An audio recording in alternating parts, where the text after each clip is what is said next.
දුක දුකට හේතුව දුක නැති කිරීම දුක නැති කිරීමේ මාර්ගය ලෞකික ජීවිතයන් උදාහරණයටගෙන පහදලා දෙන්න. දැන් අපි උදේ වරුවේ හුඟා දුරට විග්‍රහ කළා. දුක වැහිලා තියෙනවා අපි බලන්නේ නැති නිසා. විමර්ශනය කරන්නේ නැති නිසා. ආස්වාදයෙන් ඒ කියන්නා වූ ස්වභාවය වහනවා. ඒ දුකට වැඩියේ සුවයි සුවයි කියන හැඟීම පළවෙනි කරනවා. ඒ වර්ණනා කරනවා. ඒකේ පිහිල්ලා හිටා මනෝරාජ්‍ය මාව හිතනකොට විඳින දුක පේන්නේ නැහැ. ඒ තියෙන වෙනසක හැටි. පොඩ්ඩක් කල්පනා කරලා බලන්න මේ මමත්වයේ නිසා මගේ කියන හැඟීම නිසා දුක කොච්චර දුරට වැහිලා යනවාද කියලා. අපිටම අපි සිහල જાතිය අපේම දරුවෙක් අපි හදා ගන්නවා. තමන්ගේ පවුලේ ඒ මව්ගේ කුසේ උපන්න දරුවා පියාට දාව. ඉතින් දරුවා බඩට ආවදා ඉඳන් බොහොම සන්තෝෂෙන් ආදරෙන් හදලා බලලා ඒ වගේ දරුවා බිහි වුණාට පස්සේ බොහොම සන්තෝෂෙන් ආදරෙන් තමයි hina වීමයි ඉන්නේ දරුවා දිහා බල බල. හැබැයි මේ මොහොතක් ගන්න දරුවා මොකද කරන්නේ? නැගිට ගන්න බෑ උඩුරුව ඉඳගෙන මල මුත්‍රා පහ කරනවා. ඇඟේ අමාරුවක් හැදුනොත් ලෙඩක් හැදුනොත් කියන්න බෑ කෑ ගහනවා කිඳිරි ගන්නවා දඟලනවා. ඒ මොනවා කරත් ගානක් නැතුව ඒ ඔක්කොම සුද්ධ කරලා බේත් දීලා ඔක්කොම කරලා කණ්ඩ බොණ්ඩ දීලා ඉවයිවා හදනවා. අන්න අර ද්‍රවිඩ ළමේ පාරේ දාලා ගිහින් තියෙනවා. හැබැයි උඹ හදන්න ඕනේ අරගෙන ඔය ළමයා වාගෙම කිව්වොත් මොකක් වෙයිද? නීතියක් එහෙම පනවලා හදන්න හැදුවොත් ඒ අම්මන්ඩි කෙනෙකුට කිව්වොත් එහෙම. ඔය මේ ළමයා වෙන කාලේ හරි දීපන් හදන්නේ මේ ළමයා හදහන් කෝවාගේ මේ බා කිව්වොත් මොකද කියන්නේ? හිතන කොටත් හිරිකිතයි කියනවා. ඒක හරි වැඩක් නියකෝ මම මොනවද මොන කරුමියක්ද මේ වටෙන් දෙන්නේ. මට පුළුවන් ද අනින්ගේ වැටව හදන්න. ඔය ආදි වශයෙන් ඇවිදilla එවලෙම හිත කීරි ගහිලා ඉවරයි. දැන් අපිට එකකින් දුක වේුණා එකකින් සැපක් වෙනුණා. හැබැයි දෙකම එක වාගේ දුක් දෙකක්. අර පොඩි ළමයා ආදරෙන් හැදුවත් අර මල මුත්‍රා සුද්ධ කරලා හොදලා ඇඳුම් අඳවලා ඔක්කොම කරලා ඒ ළමයට කන්න බොන්න දීලා කිරි දීලා උකුලේ තියාගෙන නලවලා මේ ආදි කරන හැම එකක්ම දුකක් බව පේන්නේ නැහැ. මොකද මගේ පුතා මගේ රත්තරන් වස්තුව ඔය අදහසක් ඇති වෙන මහා ගැඹුරු අල්මකින් ඇවිලා ඉන්නේ. ඔය ඇවිලා ඉන්න තාක්කල් විඳින එකක්වත් දුක කියලා වැටහෙන්නේ නැහැ. කොළු පැටිය අපේ වාසනාවට උපන්නේ. එහෙම කියකේ hina වෙවි සතුටු වෙවි අර අසුවිතියත් අදිනවා. මුත්‍රාත් අදිනවා සුද්ධ කරනවා ඔක්කොමත් කරනවා. කවුරු හරි අර ද්‍රවිඩ පවුලක ළමයෙක් ඔය මගේ ඉඳලා හරි අනාථ වෙලා හරි ඉඳලා හදාගන්න සිද්ධ වුණා. තා මේකත් හදපන් කෝවයි කියලා. මොන තරම්නම් හිතට දුකක් එනවද මොන කරදරයක්ද මේ? මොකද හේතුව මගේ කරගන්න කැමති නැහැ. જાතියෙන් වෙනස්. මගේ කියලා මගේ බඩේ උපන් එකෙක් නෙමෙයි මේක කියලා. Taman දෘෂ්ටි වශයෙන්ම අනුන්ගේ කියන හැඟීමක් ගන්නවා. අනුන්ගේව මම මොකටද හදන්නේ කියලා හැඟීමක් එනවා. දැන් මේක පැහැදිලිව පේනවා. මම කියන මගේ කියන මේ දෘෂ්ටියෙන් ඒ ඇල්මෙන් යුක්තව යම් කෙනෙක් කටයුතු කරනකොට අන්නේ ඒ නිසා නැගින චන්දරාගයත් එක්ක අර කියන දෘෂ්ටියත් එක්කලම ඒ දුක වැහෙනවා. ඉන් දුක්ඛාරි සත්‍යය දකින්න බෑ දුක වැහුනහම. ඒ දුක විවෘත වෙන්න ඕනේ. විවෘත වෙන්න නම් අපි මම කියලා හිතා ඉන්න මගේ කියලා හිතා ඉන්න මගේ ආත්මයව කියලා නැත්නම් සාරත්වයක් තියනවා කියලා හිතා ඉන්න දේ තුල අපි හිතන එකේ නෑ කියලා අවංකව දකින්න ඕනේ. මම කිව්වට මම නොවන හැටි ප්‍රඥාවෙන් දකින්න ඕනේ. මගේ කිව්වට ඒක මගේ වෙලා නැති හැටි ප්‍රඥාවෙන් දකින්න ඕනේ. ඒ වගේම මොන සාරත්වයක් තියෙනවා කියලාවත් මම කිව්වේ ඒකවත් මගේ කියන්නේ එකවත් සාරත්වයක් කාටද ලැබිලා තියෙන්නේ Tamanට ලැබුණාද කියලා නුවණින් විමර්ශනය කරලා බලනකොට ඒක එක්තරා අදහසක් දෘෂ්ටියක් මිසක් එයින් එහාට දෙයක් නැහැ නේ කියලා වැටහෙනවා. අන්න එදාටල චන්දරාගයේ ක්‍රමක්‍රමයෙන් බිඳෙන්න පටන් ගන්නවා. බිඳුනට පස්සේ වෙනා මේ ලෝකේ ප්‍රියයි මනාපයි කියලා කරපු වැඩ. හරයක් ඇති දෙයක් නෙමෙයි මේ කරලා තියෙන ප්‍රියයි මනාපයි කියලා මම කරගෙන මගේ කරගෙන තියෙන්නේ. කවදා හරි දවසක අස්මී වාණේ කියන සත්වෙනුත් ඔය මම යන්නේ හැංගීම දුරු වෙච්ච දාට අපි මෙච්චර කාල සැපයි සැපයි කියලා හිතාගෙන කරපු සියලු වැඩවල තියෙන අංශු මාත්‍රයේ පටන් තියෙන දුක පේනවා. එතකොට දුක්ඛාරිය සත්‍ය දකින්න එහෙමයි. ආස්වාදයේ දෙන දෙයක් දුකයි කියලා දැක ගන්න පුළුවන් නම් ඒක ඥානයකින්ම පුළුවන් දෙයක් මිසක් දුක වේදනාව නැතුව සුඛ වේදනාව පෙන්වන දෙයක් දුකයි කියලා නිකන් දකින්න බෑ. තමන්ගේ හිත පිනවන දෙයක් දුකයි කියලා දකින්න බැරුව යනවා නිකන්. ඒ ආස්වාද මායාව තුරන් වුණාම තමයි දකින්න පුළුවන් වෙන්නේ. ඒකේ තියෙන යථා තත්ත්වය. අපි ඉස්සෙල්ලා කිව්වා කජු මාළුවා කණ්ඩ හදාගෙන දුක් විඳින්න හදපු හැටි නමුත් දුකක් කියලා පේන්නේ නැහැ. ඇයි තව පොඩ්ඩකින් හොඳට පත් පිඟාන්න බෙදාගෙන හොඳ රහ බලලා කණ්ඩ හිතාගෙන ඉන්නේ. ඔය කොහේ හරි ඉන්න කොල්ලෙක් ඇවිදින් හොරෙම කුසියට බැලලා කජු මාළුව උස්සගෙන යන්න යනවා. දැන් මොකද වෙන්නේ? එහෙම එකක් එහෙම වුණොත් එහෙම අල්ලා ගන්න බැරි වුණා නම් ඒකත් මහා දාමරික කොල්ලෙක් නම් අනේ වෙච්ච මහන්සිය මං කොච්චර කජු කිරි ගාගෙනද කජු කැපුවේ කොච්චර මහන්සියලාද මං කජු කැඩුවේ දැන් ප්‍රශ්න ඔක්කොම එනවා එතකම් පෙනිච්ච නැති එකක් ඊට පස්සේ පේන්න වෙනවා ඉඩමක් කලමක් වවනවා වැවිලා සරුසාරේලා යනවා දැක්කම හරි සන්තෝසයි මගේ ඉඩම් කෑල්ල දැන් කොච්චර සරුද ඔහොම සතුටෙන් ඉන්නවා වෙන මහන්සිය දාඩියමකුරු පෙරනවා එකක්වත් ගණන් ගන්නෑ සතුටුයි පස්සේ දැනගන්න හැම වෙනවා Tamanට දීලා තියෙන හොරෝපුවා නියම අයිතිකාරයා පැත්තක ඔහු ඉදිරිපත් වෙනවා දැන් මොකද වෙන්නේ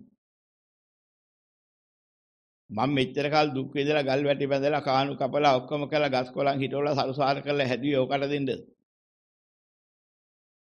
දැන් හිතෙන මුළු වත්තම විනාශ කරලා දාලා යන්න විඳ දුක ගැන හිතෙනවා අපරාධේ මම මේකට මෙච්චර වෙච්ච මහන්සිය කියලා හිතෙනවා. හැබැයි කවුරුවත් එහෙම හොරකම් කරුවේ නැතුවට අපි කල්පනා නොකරන යථාර්ථයක් තියෙනවා. මොකද්ද? හුස්මක් උඩගෙන පහතරන්නේ කොයි මොහොතද දන්නේ නැහැ හොක් කරලා පණ යන්න පුළුවන්. එහෙම අවස්ථාවක් ආව නම් මොකද වෙන්නේ? අපි හිතනවා ඊම නිින්ද ගියා වගේ ඉවරයි කියලා. නමුත් අපි හිතන එක නෙමෙයි වෙන්නේ. මස්ලේ කය පැත්තකට දාලා සමහරලාට පැත්තකට විසිනවා වගේ වෙන්න පුළුවන්. අයිතිවාසිකම ඉවර වුණා. දැන් කාට කියන්නද? මේවත් මගේ කියලා හූ කියලා කෑ ගැහුවත් අනික අයට ඇහෙන්නේ නැහැ. ඒකයි එහෙම සියුම් කය. සමහරලාට පරලෝ එහෙම කයක් ලබාගෙන අර කියන විදිහට ඥාතියින් ඉන්නවා. වටේ හැමතැනම දුවනවා. හැබැයි මේ කිසි දෙයක් අල්ලන්න කරන්න කිසි දෙයක් බෑ. මේ භෞතික ලෝකේ වෙන එකක්. ඒකයි ඊට වෙලා විනාශ එකක්. අපිට මතක නැති වෙන්නේ මොකක් නිසාද? කොතන හරි ගිහිලා චන්දරාගයෙන් අල්ලා ගත්තාට පස්සේ ඉතින් අතීතයේ තිබිච්ච ඔක්කොම මතක නැති වෙනවා. ඒකත් එක්තරා න්‍යායක හැටි. අපි ඊට ඉස්සෙල්ලා ඒ වගේ දුක් විඳපුවා, වෙහෙස විඳපුවා එකක්වත් මතක නැහැ. මොකක් නිසාද? මේ මිනිස්සෙක් කියලා ඉපදුනාට පස්සේ අපිට ඇසුරු කරන්න ලැබිච්ච ලෝකයක් පිරිසක් නිසා අපේ මානසිකත්වයේ මේ පැත්තට නැඹුරු වෙලා. මේ පැත්ත අල්ලලා ඉන්නේ. ඒ නිසා තමයි අර ඉස්සෙල්ලා පැත්ත පේන්නේ නැත්තේ වෙහිලා ගියේ. ඔකට පුංචි උපමාවක් හිතාගන්න මෙහෙම. ඔය පුංචි ළමයි හරිය කැමති නයෙක් නටවනවා දකින්න. ඔය නයි පණික කියන කට්ටිය නයි නටවනවා. ඒතර ඒ වගේම වඳුරෝ හිලව් නටවනවා. ඔය ළමයි හරිය ආසයි සත්තුන්ගේ සෙල්ලම් දකින්න. දැන් අම්මා හරි තාත්තා හරි ගෙදරින් කියලා පොඩි පුතාට පුතේ ඉක්මන් කරලා කඩේට ගිහිල්ලා. සීනි 500කුයි තේකොළ 100කුයි සන්ලයිට් කෑල්ලකුයි පරිපුඩි මේ 250කුයි අරන් ඉන්නු. ඔක ලියන්න දෙයක් මතක තියාගෙන යන්නකො.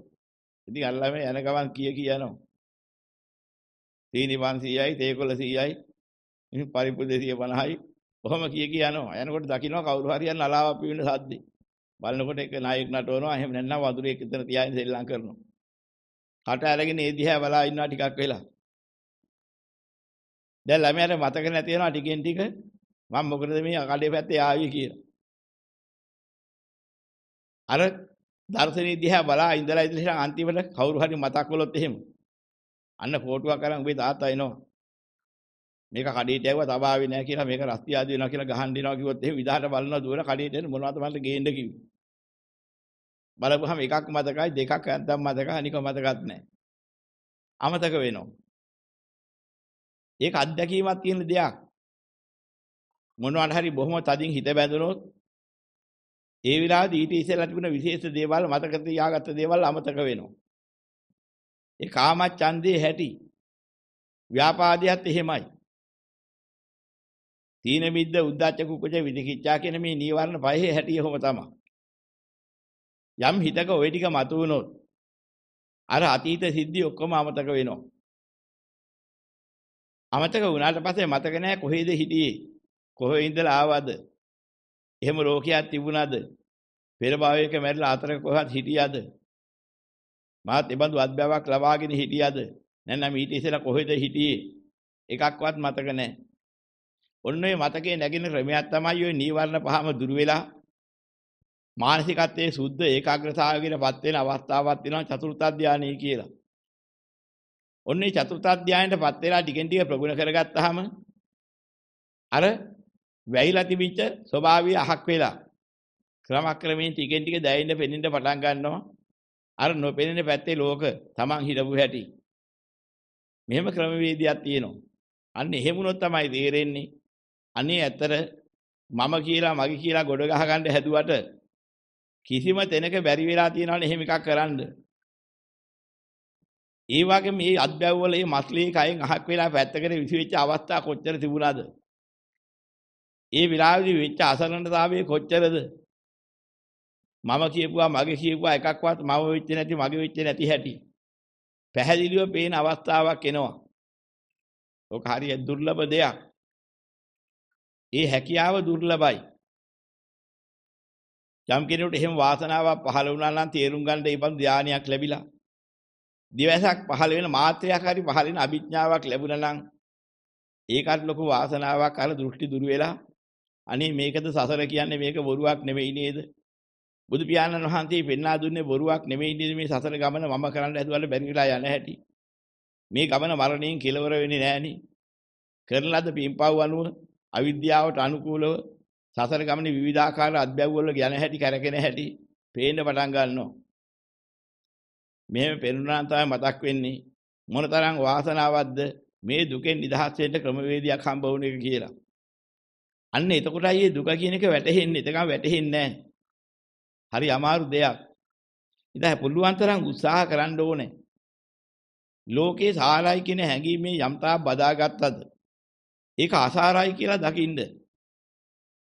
අසාරයි කියන එකයි ඇත්ත. සාරයි කියන එක මුලාව. නමුත් අපි ඇත්ත කියලා හිතාගෙන ඉන්නේ මුලාවේ.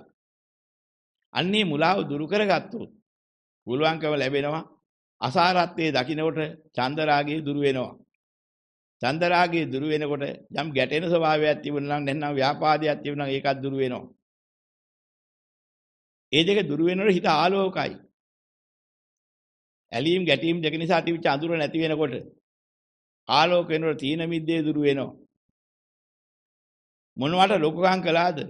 මොනවද මේ වටිනා දේ කියලා තිබිච්ච අදහස් නැති වෙනකොට කිස් දෙයකට මොනවද අපි මෙච්චර දැඟලුවේ කියලා උද්දච්ච කුච්චය දුරු වෙන්න පටන් ගන්නවා. දේශනා කරපු ධහම ඇත්තනේ කියලා Tamanටම අත්දැකීම තුළ පේනකොට විතිකිච්ඡාවක් අහලකවත් හිටින්නේ නැහැ. මෙන්න මේ ක්‍රමයට නීවරණ දුරු වෙවි සුද්ධ වෙනකොට තමයි ධහම ඇත් පහළ වෙන්න හේතු වෙන්නේ. ඉතින් හැකි තරම් දුරට ලෝකෙට ඇලෙන්නේ නැතුව ධහම තුලින් විමර්ශනය කරන්න පුරුදු වෙන්න ඕන ලැබිච්ච අවස්ථාවෙන් ප්‍රයෝජන ගන්න. ඉතින් දුක පිළිබඳව දුකට හේතුව ඔය කියන කාරණා දැන් මෙච්චර කලොත් ඔක විග්‍රහ කරලා දුන්නා. ඉතින් මේ අනුව තේරුම් ගන්න.